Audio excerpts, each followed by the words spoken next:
Okay. Welcome to week 3 of the Clinch series for the international class. Today we're working the more in-close positions from Thai boxing clinch. So I'm going to borrow my partner here. Remember, in weeks 2 and 3 we focused more out here where you have your hand on the neck, neck and bicep, double neck, or 50-50. And we have the elbow in place here, and this is going to create some space. This week we're going to focus in here, body to body, hip to hip. So we're in a little closer. It's a good way to limit your partner's offense, and it's also a good way to get some good manipulations and be able to learn how to knee from different positions and to stop somebody from kneeing you as often. Or sometimes you get pushed into a rope or something like that, or pushed into a wall, and those distances will collapse. This elbow is a great position, but if I can knee him here from 50-50, he can also knee me. Whereas here, this is gonna pretty much eliminate his ability to knee unless he steps back and makes space, which is what you really need to do. But again, so weeks 1 and 2, we focused on this kind of elbow in, where you have some space, and week 3, now we're gonna focus on the in-close work. So it's more of a true grappling, and then we're going to start working the counters. I'm gonna borrow my partner Victor here.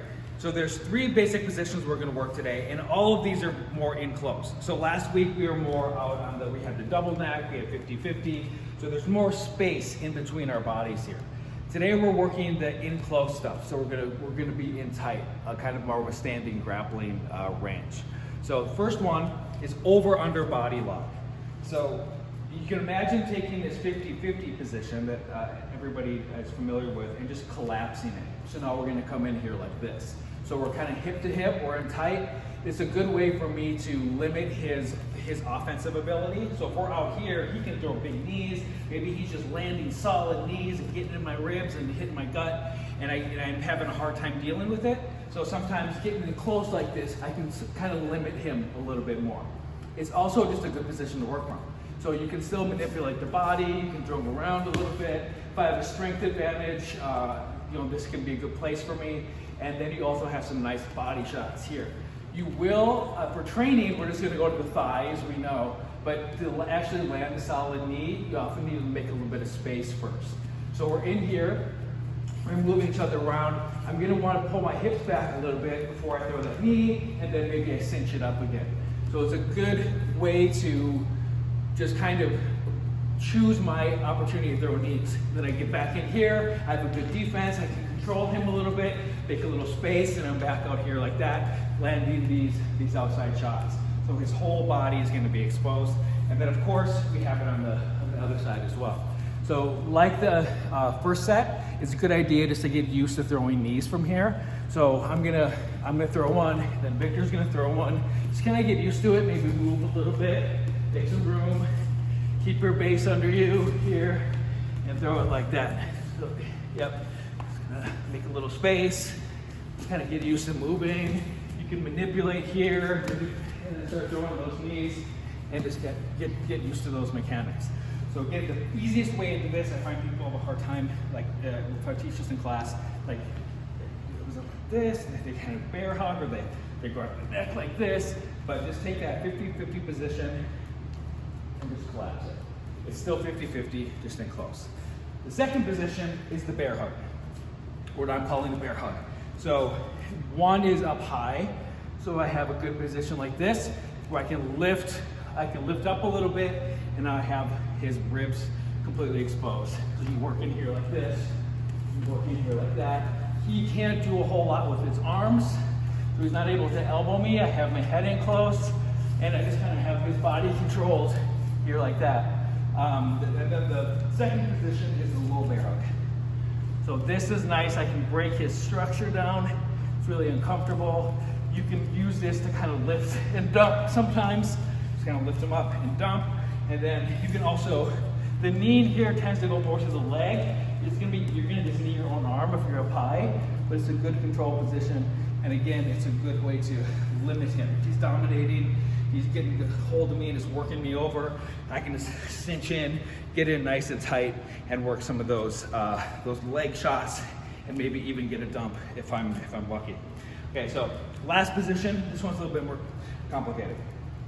So it's the shoulder triangle. So the easiest way in, I'll go from 50-50 again. So I'm gonna pop this up. I'm just gonna duck under.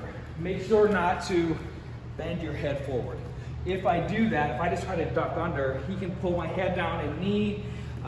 If this is more grappling, he can pull my head down and put me into like a face lock, yep, like that. So make sure you keep your head up and you just drop your body and come in straight here. Now, this is in nice and tight. My head is pushed to his head, so I trap his arm in there. And then my other hand is gonna come from behind. So if I have gloves, I'm just gonna kind of go like this, hold that in tight. All right, so you don't want this because that gives him too much space. This is also a standing choke if you can get it. It's a little hard to get standing, but we do it on the ground a lot. But you just pull this in nice and tight, keep your head there. If there's too much space, he's just gonna pull his arm out. You're like that, all right? So keep that head in, and this is nice and tight. This will also give you a little bit more of a choke. So this doesn't give as much of a blood choke, whereas this will. So this is where you start to see some of the grappling in addition to the clinch work.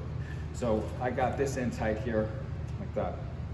And the grappling, they'll actually go all the way up here, and sometimes you can get a choke. This is, Larry Hartzell used to do this a lot in the JKD program. So here's this position here.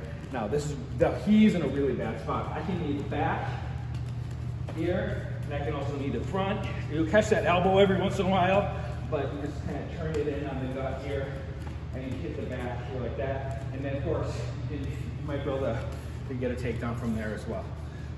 So this again, just as you're working through these, make sure that you are just learning how to knee, how to manipulate the body, how to work your posture, make sure your feet are in the right position, and all that. So one more thing here, entries.